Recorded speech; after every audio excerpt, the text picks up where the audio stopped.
الحمد لله رب العالمين والصلاة والسلام على رسوله الكريم أما بعد فأعوذ بالله من الشيطان الرجيم بسم الله الرحمن الرحيم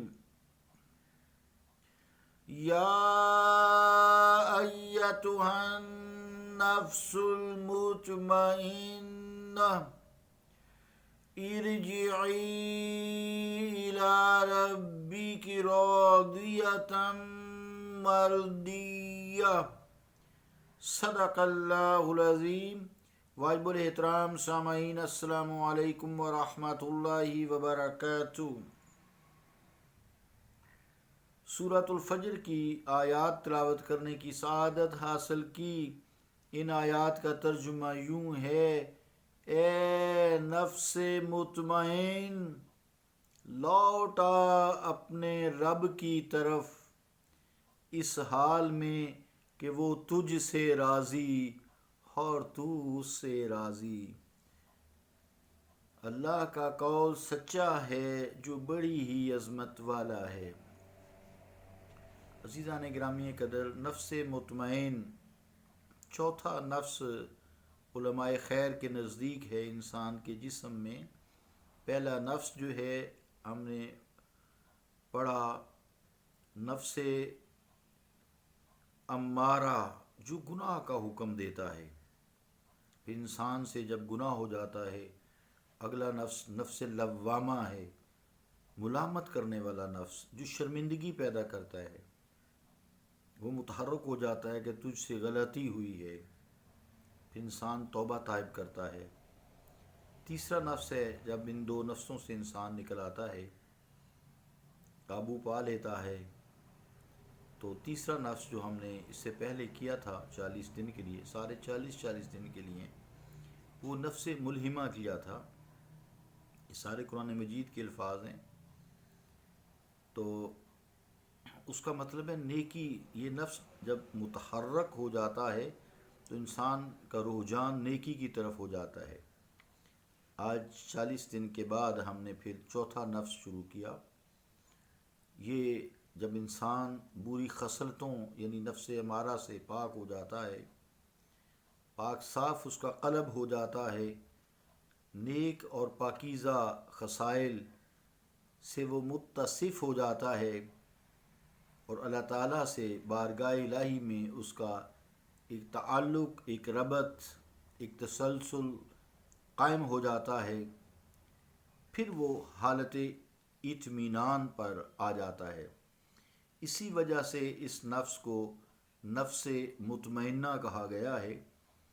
قرآن مجید میں بھی اللہ تعالیٰ نے اس کو یوں خطاب فرمایا ہے: یا ایتھا النفس المطمئنہ، اے نفس مطمئن۔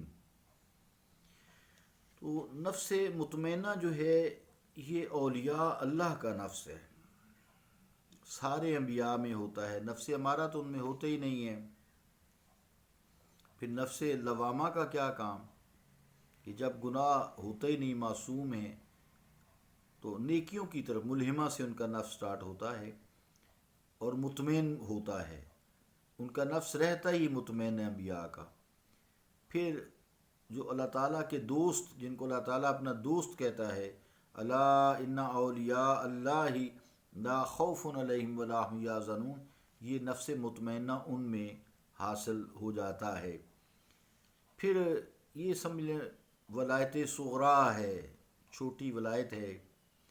فنا فی الرسول، جو رسول کریم علیہ الصلوۃ والسلام ہیں، ان کا انسان فیض پاتا ہے۔ اس کی حقیقت اس طرح سے ہے کہ جب کسی شخص میں عطائے الہی سے خلقی اور وہبی طور پر، یعنی تخلیقی طور پر ولایت ہے، یا اس نے کسب کیا، وہبی ہے، محنت کی ہے، ریاضات کیے ہیں، مجاہدات کیے ہیں، اللہ تعالیٰ کا ذکر کیا ہے، تو کسی طور پر بھی جو ملکوتی قوت، جو نورانی قوت ہے، اس کا زور ہو جاتا ہے، اور اس کے مقابلے میں بہیمی قوت بالکل زیر ہو جاتی ہے۔ بہیمی یعنی جانداروں والی، جانوروں والی قوت، اس طرح اس کا کہیں وجود بھی نہیں رہتا۔ تب اس شخص کا جو قلب ہے، اس کا دل ہے، وہ روح کے درجہ میں چلا جاتا ہے۔ تھوڑا سا ڈیفیکلٹ ہے سمجھنا، اور نفس قلب کے مقام پر وہ فائز ہو جاتا ہے۔ اور قلب کی خاصیت یہ ہے کہ وہ ذکر الہی سے اطمینان پا جاتا ہے، پاتا رہتا ہے، جیسا کہ ارشاد ربانی ہے، الا بذکر اللہ تطمئن القلوب، کہ اللہ سنو، بذکر اللہ، اللہ تعالیٰ کا ذکر جو ہے اسی سے تطمئن القلوب، دل اطمینان پاتے ہیں۔ تو نفس جب قلب کے مقام پر آتا ہے تو پھر قلب پہلے ہی اللہ تعالیٰ کا ذاکر ہوتا ہے، یاد الہی میں مستغرق رہتا ہے، کیونکہ وہ امارہ کے دائرہ سے نکل کر لوامہ کے مقامات سے بھی ترقی کر جاتا ہے۔ سو جوں جوں قلب یاد الہی سے سیراب ہوتا ہے، اسے رم جھم برسات ذکر الہی کی ملتی ہے، تو اس کا تمام تر اطمینان نفس کی مستقل حالت بنتا چلا جاتا ہے، گناہوں کی طرف اس کا رجحان ختم ہو جاتا ہے۔ یہی وجہ ہے کہ وہ نفس بھی قلب میں بدل کر نفس مطمئنہ بن جاتا ہے، تو انسان مطمئن نظر آتا ہے، چاہے اس کی جان ہی کیوں نہ جا رہی ہو، چاہے گولیوں کی تڑتڑاہٹ ہو، میزائلوں کے دھماکے ہوں، جنگ ہو، آندھی ہو، کچھ ہو، ڈوب رہا ہو، اس کا نفس مطمئن ہی رہتا ہے، اپنے خالق کی یاد کی طرف اللہ اللہ اللہ کرتا رہتا ہے۔ جہاں تک قلب کا تعلق ہے، اسے مقام روح مل جاتا ہے۔ روح کے متعلق ہم کافی حد تک پیچھے پڑتے آئے ہیں، نفس جو ہمارا اسی سبجیکٹ میں تزکیہ نفس کے حوالے سے، تو قلب کے روح بن جانے سے اسے تزکیہ نفس کے لیے غیر معمولی مجاہدات اور ریاضات کی حاجت پھر نہیں رہتی۔ دل خود بخود ہی آٹومیٹک جیسے خود بخود دھڑکتا ہے، اسی طرح وہ اللہ اللہ اللہ کرتا رہتا ہے۔ تو وہ معمول کی جو عبادات ہیں، فرائض تو ادا کرتا ہی ہے، تو عام جو محنت ہے وہ مجاہدات کی، وہ کافی حد تک مستقل ہو جاتی ہے، انسان مطمئن رہتا ہے، اگلے درجات کی تیاری کرتا ہے، اللہ سے وہ راضی ہو جاتا ہے، راضیۃ مرضیہ، اللہ بھی اس سے راضی ہو جاتا ہے۔